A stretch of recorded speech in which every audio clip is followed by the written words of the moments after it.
Feels like SKT and their fortunes, it's all about banging. Indeed, and whether Duke can use teleport well, which seems to also vary a bit day by day. Zed, of course, will be the ban against Mickey. And we are still on patch 6.2, and the Zed is still being banned because it's Mickey. Heavily expected to be the final day of 6.2. If we're tracking previous bans, Twisted Fate also an expected ban against Mickey. Honestly, does he need 2 bans given his lack of form is a question that we really haven't been able to get the answer to. He has picked up wins when he has Twisted Fate, though. I mean, he's picked up wins with Corki and was certainly going for the melee range Corki when we saw him 2 days ago. All right, well, Kog'Maw will be the ban against Songyun. We discussed that a little bit earlier. 2 of their most recent wins coming with Kog'Maw or Callista picks. Feels like we've been spoiled by an extra week on 6.2. A champion like Kog'Maw, who we know will skyrocket in pick ban priority in 6.3. The last time we cast 2 days ago was actually picked or banned in all the matches that day. So feels like just an extra time on 6.2, people are realizing that Kog'Maw, okay, doesn't have all his stats loaded onto one ability like he will in 6.3, but it's still very powerful, specifically in pushing. We did see a Juggernaut-esque comp, but then we saw just a normal comp with AD carry Kog'Maw, and just his ability to take down those turrets with that amazing attack speed was on full display.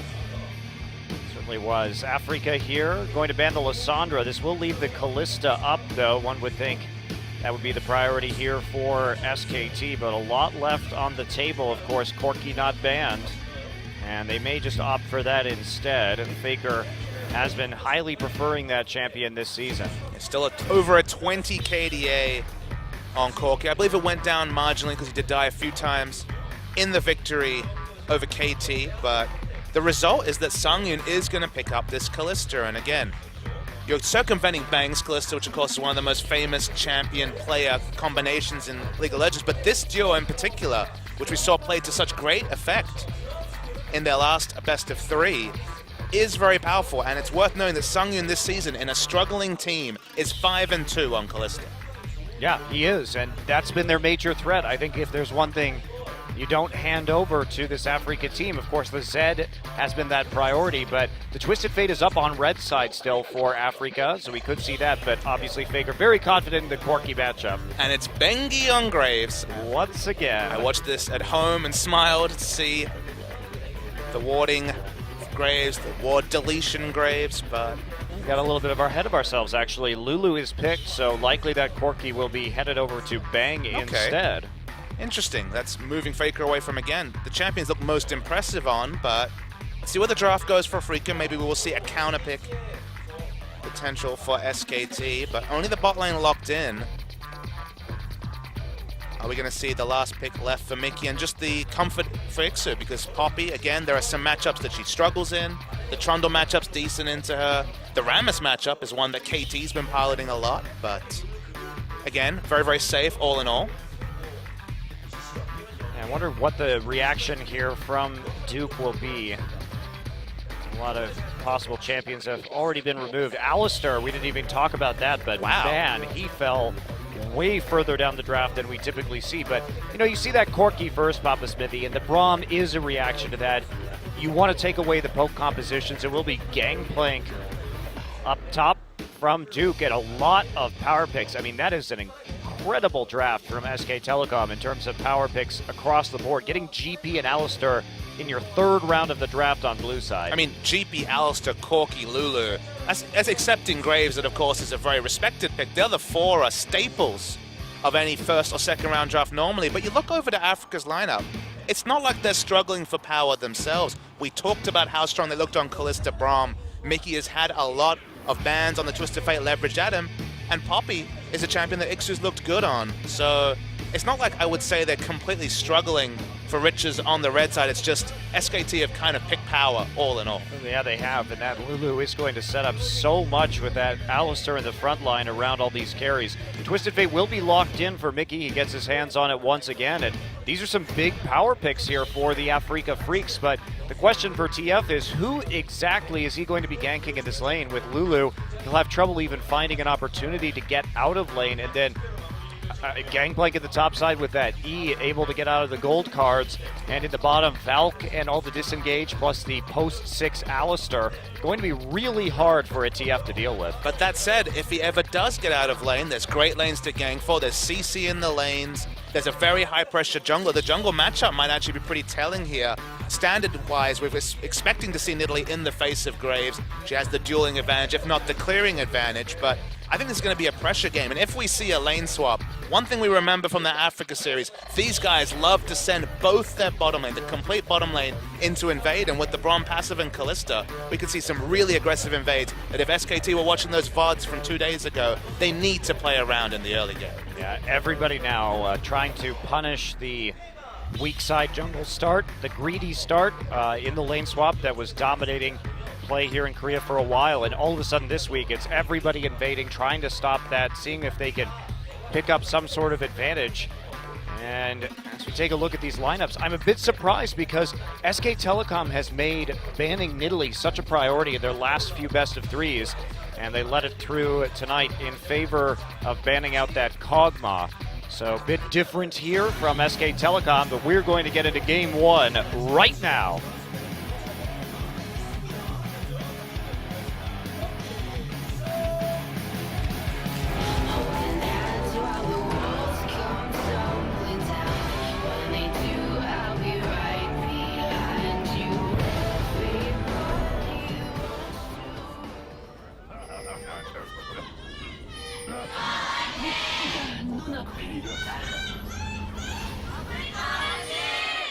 SK Telecom T1 versus the Afreeca Freecs. We are going to be concluding the first round robin for both of these teams tonight. And then we will head into the second round robin in a couple weeks' time. Winding down. Winding down just for the first round robin, but fear not, Champions fans, there's no big break in between those round robins. Plenty of League of Legends on tap for you guys. Well, that's not exactly true. We only have 2 days next week. So. Then we have IEM that I'm sure our fans will enjoy, and then we're right back into the thick of it. No week off. Remember, LPL had 2 weeks off for Chinese New Year. Those slackers. I know, right? It's all right. I'm sure. We actually saw a rookie in the studio the other day. Was over here enjoying the Lunar New Year. We're certainly not taking a barrage at their casters, who cast 7 days a week. Yeah, wow. All right, so we are going to take a look here, and as you predicted, Papa Smithy, but the ward is in the right place, and that means that Bengi and Duke simply going to fall back to the Wolf camp and see what Snowflower can arrange here. Probably not much. Just going to use that smite and then head over into their side of the jungle. No harass on the opposite side, and notice that Afreeca starting strong side this time, and this is going to be the safer way to play things, I think, from now on. Remember talking about weak side starts 6 months ago when they were first coming into the meta? It was all about getting that extra camp, but when the enemy can expect you to start on the weak side, then we've started to see this week the adaptations, the invades, multiple junglers losing flash, sometimes even losing their lives. So these early starts, whether it's taking a camp level 1 or starting on the weak side, there's always counterplay around them if they're expected, if they happen 95 to 100% of the time. And this week has been the big adaptation story because we had a subtle patch, but very different level 1 style from our teams. Yeah, it's also a factor of the way that warding patterns are going down at level 1 right now. It's basically impossible, or teams are not willing to take the risk to try and sniff out a lane swap before it happens. We don't see those 5-man invades and deep wards anymore. And that in and of itself became ineffective because once people knew where things were warded, they would show and then recall and then lane swap anyway. So basically the only way to assure this is to walk into the enemy jungle. If you're going to be in that lane swap, there's no other way to do it. You kind of just have to go blind. I think one of the reasons why Nidalee sees a lot of popularity, of course, she has excellent pressure and dueling early, but she's also the one champion who can skill W at level 1, hop over a ward, hop over a wall, and get those aggressive wards that no other jungler can get. So one of the many reasons, the litany you might say, along with the likes of Runic Echo, I mean, she a super viable pick, and it seems like SKT just didn't respect Lyra picking up the Nidalee. Of course, they took away the Graves that was something that Lyra was looking excellent on 2 days ago, but they didn't, as you mentioned, ban the Nidalee, and it feels like whenever they sniff a Nidalee player as well, Just a solo kill right there. Didn't even have a chance to really talk about that. Mickey with the flash ignite all in onto Faker. And that Mickey very happy about that one. Faker's going to go back. He had a potion in his inventory, but double Doran's ring. And Mickey he knows certain champions very well, such as Zed and Twisted Fate, and this is why they are banned against him nearly every single game. I mean, the only thing we can talk about is that Mickey has Ignite, much like Apto was a big proponent of in solo queue. Watching here, Faker's sitting at what, about 350 health, and dies. Well, the Thunderlord's proc comes through on that last auto attack, too. That was intense. Yeah. Faker just not respecting the amount of damage that this Twisted Fate can do, but in the lane swap such a scenario, we actually did get something quite interesting. So Duke, during that time period, got the wave in bottom lane pushed all the way to the tier 2. Meanwhile, Bang and Wolf were there just a little bit faster to collect some of this CS. So Kalista now on the bottom side of the map, not doing a whole lot. And Poppy may be the victim of a dive right here. She is still in the top side, and there's no defense quite yet. So SK Telecom tried to make this play early. And this is a really good play from SKT. And remember, Afreeca were trying to defend their second turret. Okay, really nice W there, so we might see a re-engage. And there we go. Actually going to force a TP out of Faker right here. It's going to come through in the end. They're going to 5-man this top lane turret. Wolf took a little bit of damage thanks to the block from the Poppy W. And here we go. They're getting deep underneath the turret. Snowflower actually has to flash and hop over. So they're trying to freeze this with the Kalista right now. It's slowly pushing out. But SK Telecom getting the extra time with the minion waves, and they're going to be rewarded with this top lane turret. Kalista not pushing out fast enough, so SKT making the pressure play in the top lane. Now, if you remember, 2 days ago in the EM Fire vs. Afreeca series, Lyra passed the top very early, and they were able to hold this turret because we didn't see a 5-man collapse by EM Fire. You could tell they were a bit puzzled by what to do when a team actually posed a defense around top. Speaking of defenses, this is, we're going to keep going. Ixu trying to heroic charge his way out. There's the TF ultimate already picked up, and is there going to be any kind of counterplay? Mickey's going to come in, get exhausted immediately. Ixu now on the run. Snowflower trying to get back with his Unbreakable. He has no flash, though, and that actually auto attack from Graves is not going to land. Now the gold card turning around. Lyra is going to pick up the kill. Ixu now re-engaging. Duke flashes over the wall. Wolf getting out with a flash, too, as he sees Mickey pick that card. Faker now pushing up the mid lane, and in the middle of all of this, Kalista is getting a large CS advantage. It came at the price of that turret, but with the 2 kills, and we now see actually a gold lead for the Afreeca Freecs. I mean, if you guys can go back and watch specifically EM Fire versus Afreeca Game 2, we're seeing a lot of similarities here, and how SKT plays around, and AD carry being super ahead remains to be interesting to see. Duke is he is dead. We're one more auto attack, and there's the flash pounce instead. And Duke overextends. Lyra sticks up there in the top, and that's another depth now for SKT. And worth noting that they have to deal with Sangyun, who's now level 6 and almost doubling the CS. Casual, 25 CS ahead of Bang. We saw Soul from EM Fire be zoned from experience because of a similar lead for Sangyun. And how SKT react to what is a very over-leveled Afreeca Freecs AD carry remains to be seen. Well, that is a massive problem for SK Telecom. It's only 1,000 gold difference, but like you're saying, the experience difference is really what did it for them. When Faker TP'd up there early and they drove Afreeca off the turret, now remember, they could have had a chance, as we see a potential dive here, but it's not really going to work out. When we saw Faker TP to the top side, the first zone and the turret take was good. That was fine. But if you stick around and keep zoning, that turret was going down no matter what, and it was when they got in between the turrets, they weren't respecting Mickey's level 6. Speaking of level 6, it's double level 6 here. Wolf is 3. There's a TP coming through the bottom side. Nice knockup, actually. Afreeca may have gone too far. Duke coming in, and there's going to be a kill for Corki. Shuts down the Nidalee, and a double now for Bang. Lots of mistakes tonight on some of these dives. The globals are simply not being respected here by either team, either Mickey's ultimate at level 6 or the TP still being up for Duke. It's actually a big mistake from Afreeca to not have Snowflower tank aggro. Sure, he was level 3 pinging level 4, but they had already the Fate's Call available. Nidalee was tanking, that's why Lyra died. Just poor turret juggling. Could have been a 1-for-1, could have been a pressure advantage, but the result, no advantage to speak about, and Afreeca punished for a bit of sloppy play. Yeah, and that actually hits us right back even. The CS lead that was acquired by Sangyun is now going to be equaled by the double kill that Bang got, including the shutdown gold onto Lyra too, who took that first kill underneath the turret. Crazy start. Thought we could talk macro, but then micro outplays like Mickey's solo killing Little Lulu in the mid lane happened.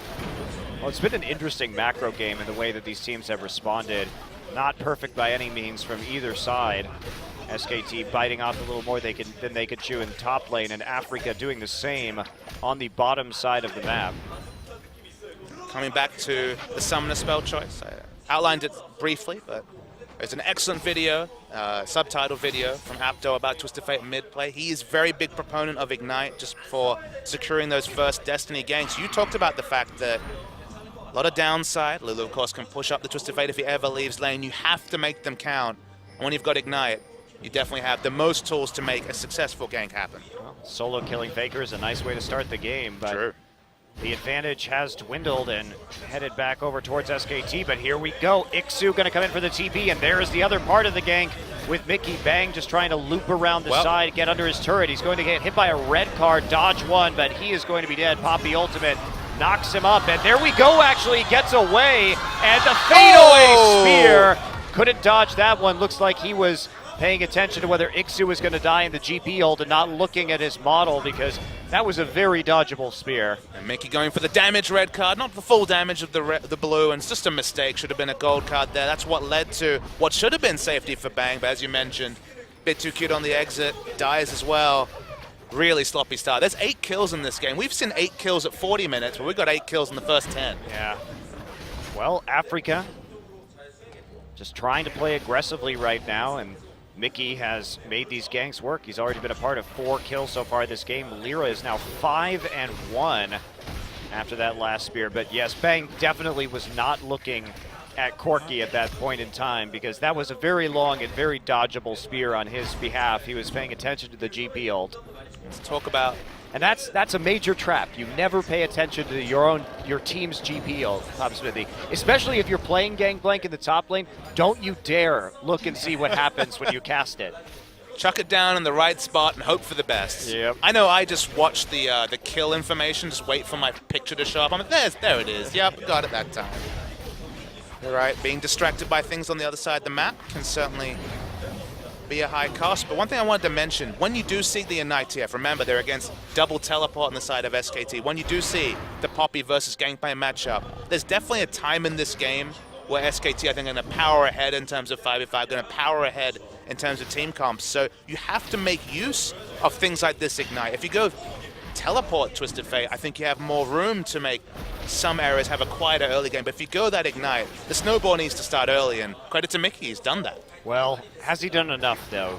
Because Faker has been farming in the mid lane, and so started to close the gap just a little bit, and got some issues when it comes to this global gold, too. It's not really in a great place right now for Afreeca, but it's only 12 minutes into the game, so they have more opportunities to turn this around, that's for sure. Faker may be building a Sheen next, actually, and going for the... He's probably just going to go Lichbane and try and split push against TF. It's actually what he did in the loss against Rocks Tigers a few days ago. He was prioritizing second item Lichbane. We've seen a bit more of that. Not going for the big AP values to increase the shielding and the heal from the ult, but rather just looking to be a bit more burst damage, get a pick with the mid lane Lulu. Well, also, when you're trying to match the TF, that's fair. Having a true global with that teleport, you'll be able to push those turrets much faster. And they have enough wave clear between the Corki and the Graves for a 1-3-1 with the GP as well. So this is looking decent so far for SKT, and that's a weird Gangplank ultimate, but I guess they're going to take this fight, actually flashing forward for that. They get one flash from Lyra and one from Ixu in return. Duke is not done. He's going to knock Alistair away, but he's still trying to pursue this. Those barrels not doing enough damage, though. Gets hit by a gold card and eats some oranges, but man, SKT getting super aggressive in this one. And they were trying to harass away from mid. They had 2 people pushing down. They get it low, but Mickey does invest the Destiny to keep this mid lane out of turret up. Well, that's actually a nice takeaway, though. Force that Destiny out. They did trade 2 flashes for 2 flashes around that Rift Herald, and then continuously put damage on that tier 1 mid turret, and they're whittling it down bit by bit.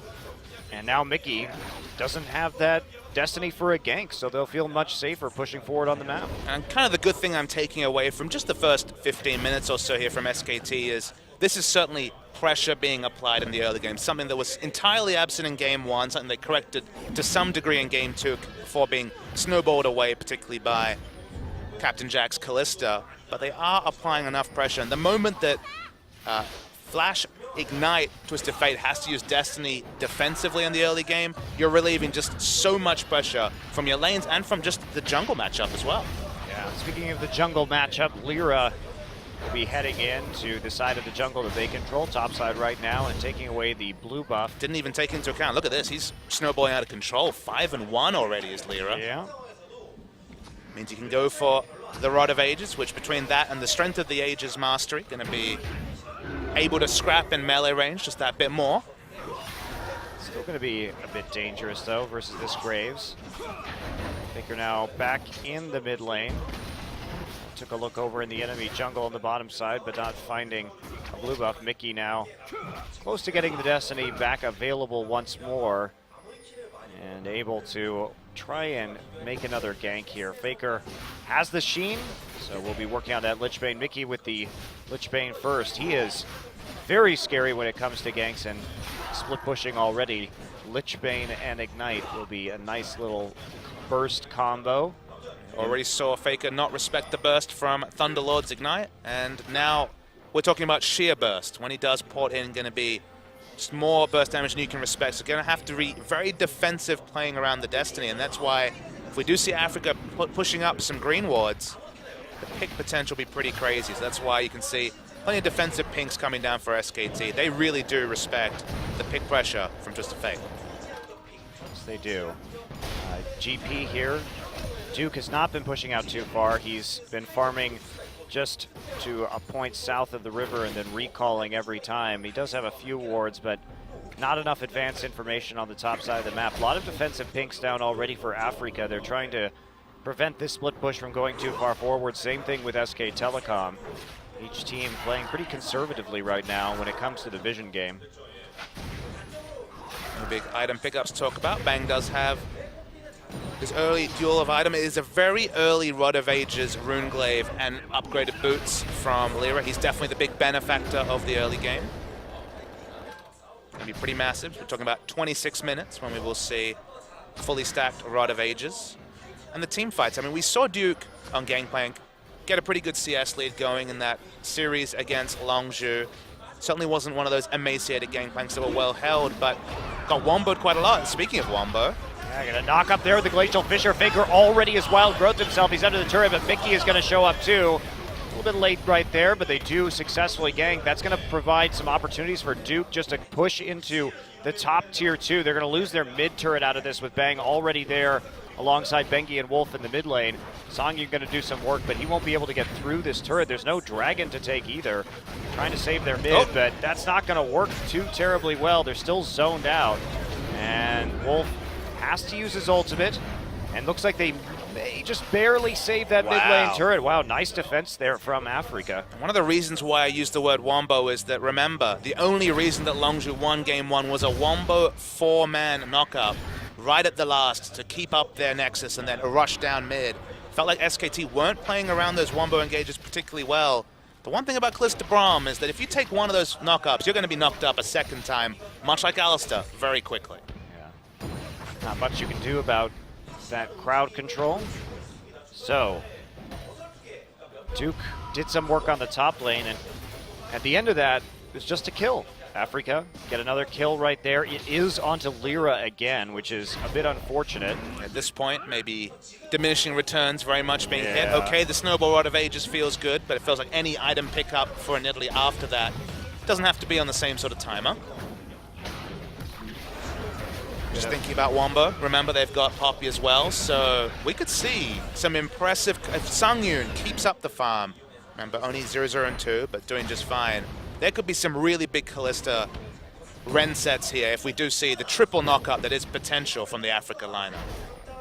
I just don't think SKT is going to be playing that game. They continue to split push here and refuse to take the big team fights early on. Still 7 kills over, but in spite of a 5-kill advantage only about 1,800 gold. The edge for the Afreeca Freecs. They are behind in that tower, and it's holding them back just a little bit. They haven't been able to start dragon stacking either, so less of those guaranteed objectives that SKT will have to fight around. But this is the second dragon just spawning. Poppy in the top side. Duke has no teleport, so this isn't really an option to engage. In fact, the Poppy's going to TP. Is he actually going to complete this? No, very intelligently deciding that perhaps he does not want to. TP in right there, but that's a nice just summoner to get down, and they're going to take the mid turret in exchange for the drag. It was looking like a flank and a dragon, but ends up just being a safe dragon. So you take that, so probably a good investment, but it does mean this awkward spot where in about 20 seconds time, double teleport compared to just the Destiny available from Afreeca in terms of map movement. Let's see if SKT can use that window effectively. Yeah, they should be using it to get some deep vision in. At the very least, not much else to take for them right now. And a little bit too early with this composition to truly start threatening Baron when it spawns in just a few seconds. What they have managed to do, SKT, deep vision, no, but look at their defensive vision. Their defensive pinks, they have 4 pinks towards the middle of the map. Basically, it is impossible for Afreeca to push up with the split push. And who does that hurt more than Flash, Ignite, Destiny, Mickey here on the Twisted Fate? He cannot overextend down the lane and look for those Lichbane auto attacks onto turrets. Doesn't have a build for team fights with no Zonias just yet. So it's actually Mickey that's being most held by the lack of ability to put down aggressive vision for Afreeca. Yeah, and now they've got 2 long lanes, or 3 long lanes rather, to deal with, while 2 tier 1s remain standing for SK Telecom, and this is where it gets really difficult to play TF. He's got the Lichbane, but they probably need to switch TF now down into bottom side if they can, and keep Songyun in the mid lane. So changing up lane assignments going to be relatively important here for the Afreeca Freecs to maintain their advantage. Can't really gank this though. Duke gonna pop his ultimate. There's one of the TPs coming through. Ixu's got a long way to run, and he's not gonna hit that ultimate actually, and that's just gonna be him dying. Nothing to be done as Faker TP's in and gets the slow. There was nowhere to run, and he didn't even have wards in his own jungle right there, so bit of a mistake from Ixu, pushing way too far down the lane. And the punish is going to be palpable. They're already hitting over with this Lichbane Lulu into the inner turret. I think there's no way for Afreeca to respond to this. Corki showing up in mid at the right time means they can't even trade an inner for an outer. And wow, SKT, big power play from them at 20 minutes. Yeah, they will take the gold lead with that, and that's been the story. Sure, Afreeca picked up some ganks, but SKT's just been outplaying them on the map. Their rotations and objective control have been significantly better. I mean, the best way to illustrate that to viewers, we see SKT chasing again. Wow, there's a flash from Mickey. Mickey has no mana though, and goodbye Bang will deliver the killing blow as he gets caught out, tries to cheat up into his jungle, but there are too many people intercepting him. So another kill for SKT, and this is, things are starting to go wrong here for Afreeca. We talked about this before. Up to 15 minutes, they're number 3 when it comes to gold in this league, but closing games, that is where they fall apart. Let's remember the most ominous thing about the early game here and in that much-mentioned second game against EM Fire 2 days ago was the lead that Songyun had over his opponent, and what was at one point a 30 CS advantage. With smart rotations, I think the clearest thing here, Corki's basically even now with Songyun because SKT have just been smarter at playing the maps, and the fact that they've kept those pink wards sticking means that there's never been true split push from Afreeca. Gonna save this turret for one more wave. Songyun leaves it with just a couple of auto attacks. He finished off. Mickey picks up the minions in the top side. But this is very important that SK Telecom now has an opportunity to keep this mid lane turret up for just a little bit longer. As long as that is there, it really hinders what Mickey can do with his Twisted Fate. I mean, you're talking about the mid lane outer turret. Remember, the bot lane outer turret's still up as well. That's the really big crucial factor. It's a very narrow map for this split push focus team to focus on, as the seems like a bit of an optimistic use of the ult there. Yeah, I think they were hoping for a follow-up engage with the package now that Bang is back out from base, but the immediate retreat from Afreeca makes it impossible for them to Alistar Lulu combo within the cannon barrage. Feels like SKT are playing in long lanes and Afreeca are playing in short ones. And when you have the split push, Lich Bane, Twisted Fate, you want to be playing in the long lanes. You want to be hitting these inner turrets. But again, the vision strangulation defensive-wise by SKT means that what looked at 10 minutes ago like a potential snowball point for Afreeca has largely gone. And then we're getting closer and closer into opting into a 5v5 team fighting phase with Nidalee, Twisted Fate. And that's not a good time for Afreeca. Duke has acquired a rather significant gold lead as well. Duke now going to get targeted underneath his turret. He's going to get heroic charged and die to an Iceborne Gauntlet proc from Poppy. Snowflower, though, taking some damage, does have to use his ult onto Bang and his exhaust. SKT now on the run here. They don't want to get popped in, but Ixu is already there with the flank, and Bengi turns around to try and deal with Mickey. Faker trying to fire from the backside. Mickey is still trying to run away. Bang has to flash out of this one. Faker making the retreat, but that is 2 deaths for SKT. Wolf maybe another casualty. He's trying to find a place where he can pour it out, and Afreeca turns on to the objective. But what is the objective? They look to be motioning towards a Baron that would be certainly the sort of assertive objective that Rock's Tigers would pick up. Duke is up in 4 seconds and has teleport. Faker's teleport about 20 seconds away. They're going for it. Faker has HP, though. Here comes Duke into his own jungle. Mickey's out of mana. Doesn't have mana. Has drawn a gold card, so that's not going to help him. Gold card now onto Duke. He will just E right out of that. There's the death. Faker's going to take him down. Wolf now from the flank, and Lyra is getting low. Songyun has the exhaust on him. Snowflower dies on his birthday. Happy birthday, Snowflower. Shooting gallery for SKT. Money is not done. The cannon barrage comes through. Ixu tries to get out, and he will sprint to safety, or so it seems. Faker now bottling them up underneath the turret. Here comes the flank. 1 kill for Faker. Shut down gold. Songyun gets knocked up, and just a disastrous bearing for Afreeca. That was another example of forgetting about some of these globals. Duke was 5 seconds away with TP when they started it, and had his ultimate too. So that is not a Baron at 25 minutes into the game that is going to be successful. But this is probably going to be a Baron at 26 minutes into the game that is successful, Monty. And look, we reward teams like Rocks for making those assertive Baron plays. So Afreeca, they try to follow up, but just not taking into account anywhere near the same amount of factors that the top teams are able to do. Right, and that's the big difference, right? When we see the Tigers do it, it's because they know exactly how far everyone is away, because they know what ultimates are up. We've seen them take those early Barons uncontested as a result, but this one, there was no chance this was uncontested. No, as you mentioned, Faker had enough health to be there, and Duke was potting in straight away. If they respected both teleports, the moment you're talking about more than one carry hitting you while you're taking Baron, you've probably already made a grave mistake. And this was just a complete illustration of the wrong time to take a Baron. I mean, to Faker's credit, though, look at how he plays this. He wraps all the way around using the Whimsy to speed him up so that he gets the flank off and they can actually complete a lot of these kills. So just great awareness on the map from SK Telecom, because that net them 3 more kills than the Baron in the end. So especially after Faker got a double kill at the Baron in the first place, he has bounced back into this game. Started 0-2-0, now 4-2-2 with the death cap. Faker did suffer a loss on that Lulu versus Longzhu, but it doesn't look like it's going to be 2. Now the kills are all caught up. 5,000 is the gold lead for the team with the superior late game team fight, and SKT, they're knocking on the door of the Afreeca inhibitor. Yeah. All the inner turrets have now fallen. Faker with his TP is going to be the chosen split pusher. And Mickey designated to clear out some of these minion waves, but he's not doing much as the Lich Bane is just crushing these turrets. And there's the bottom inhibitor surely going to go down unless Afreeca engages, but that would be a bit of a risk right now. All the ultimates available for SK Telecom, and he's going to let the cannon minion finish this one off and then see if they go into the mid lane or if they're just going to retreat.